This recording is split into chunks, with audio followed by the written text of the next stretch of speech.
my videos up again this week because I got wordy.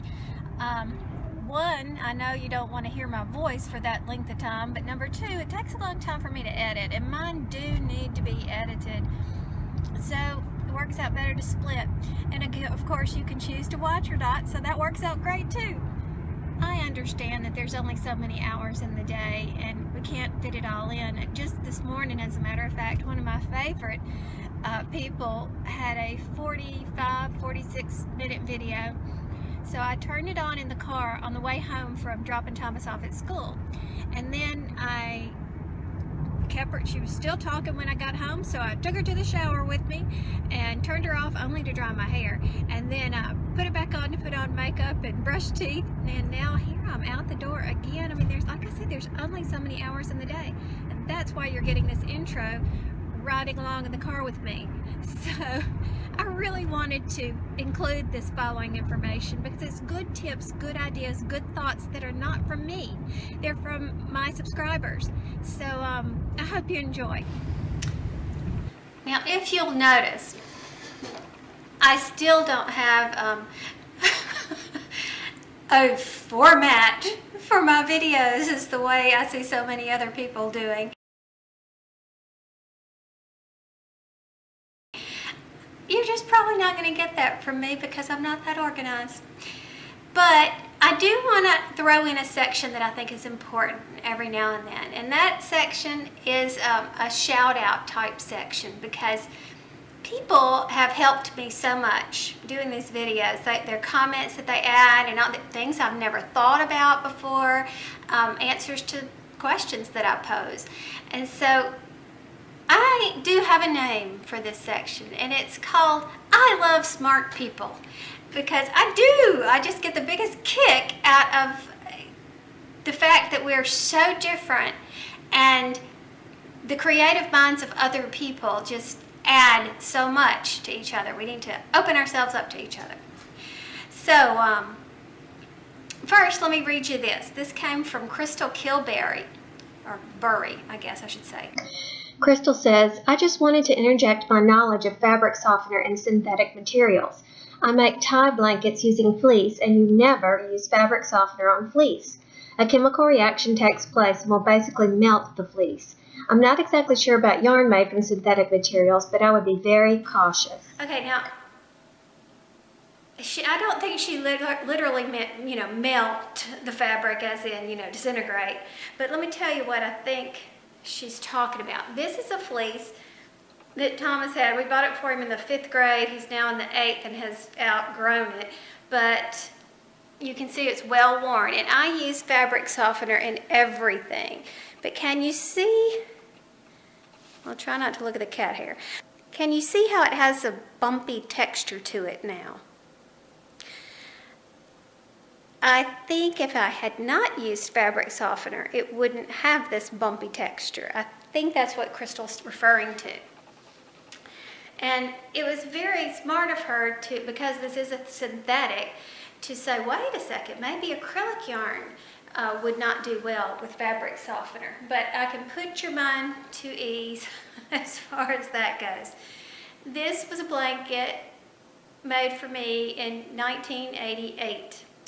And it has been washed and fabric softened, and you can see it was stuffed in a drawer, so these are kind of bent, but it's acrylic, 100% acrylic. My mother-in-law made it because when everybody went off to college, she used to make the members of the family their own blanket. So my husband went off in 1980, and we still have a red and blue blanket, almost just like this, but bigger. Mine's a little lap gown. And so she wanted to make me one too. Now the one that from 1980 is still going strong too, but I can't find it. I think it's in Oxford.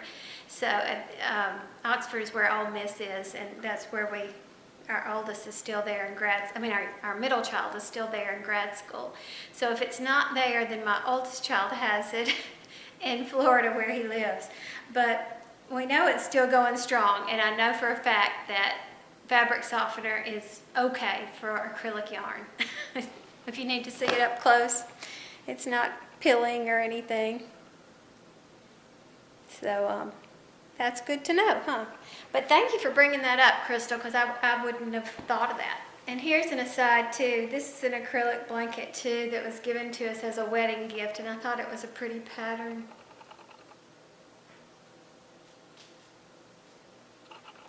Little bitty stitches. It's crocheted. It's little bitty stitches. I want to say it was done with like an F hook or something. So very nice. Now here's a special shout out to Munch. I guess that's how you pronounce that username.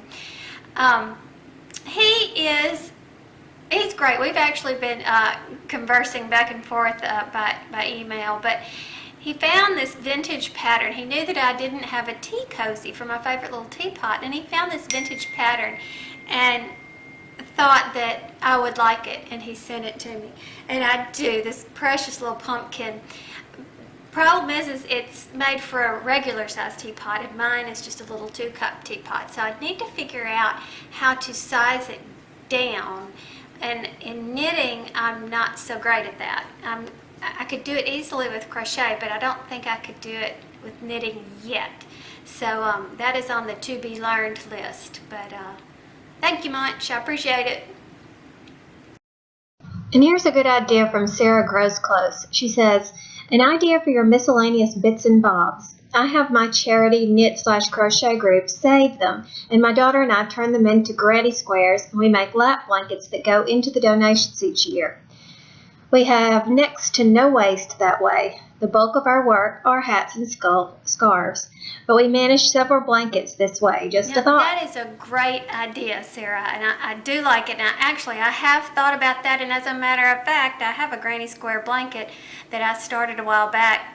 Actually, I thought I was starting it for myself. That's upstairs, and I get tired of doing large projects, but you've kind of sparked me, and I may want to drag that out and do that very thing, make a lap blanket to go in with my donations next year. And I've already started it, so that should work. But thank you. But notice at the bottom of Sarah's message there is no reply button.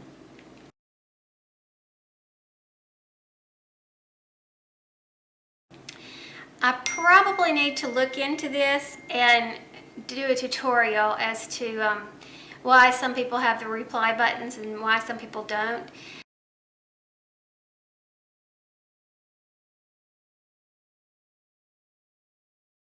I could give you the basics, but I need to throw in the fact that YouTube has made so many changes that sometimes wacky things happen and it still can't be fixed, even if you follow the instructions. For example, Brooklyn Girl she was doing fine. She replied all the time to my messages, and then all of a sudden, boom, she can't reply to people's messages or leave comments. That was what her thing was.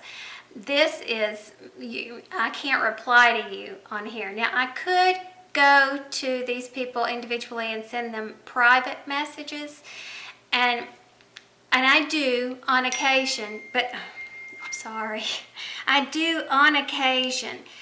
But it is more time consuming because you have to go click, click, click, click, click into these different screens, and then by that point I forget what it was I was supposed to be replying to. Then I have to go back and read it again, and it's just not, it's always going to be something I save for last. And if I have time after, replying to the other comments, then I try to do that. But if we could get anybody who's willing to make the changes and put the reply buttons on there, that would be great, because I really do like that interaction, and that would be helpful. So, yeah, let me look into the particulars about that, and then I can throw up a little tutorial, and that might be helpful. And if you'll remember, I had wanted to buy some Swish DK for a project I had in mind, and I was wondering about it being on sale, because I never buy any yarn unless it's on sale. That's just kind of a fun thing that I do. And Sweet Lori Ogle, and also on Instagram, 2008 SMT gave me a heads up about knit picks, and I appreciate that. But I went and I looked, and lo and behold, not all the colors for Swish DK were on sale. So I was like, that's no fun. I didn't want to buy just some of the colors. So said, never mind, I'm not going to do it. I shouldn't be buying yarn now anyway, so I am going to wait. So let's keep watching for those sales, and when it all goes on sale, then I will get it. So I'm sitting here, yes, in a beach chair in front of my fire because I'm like really cold.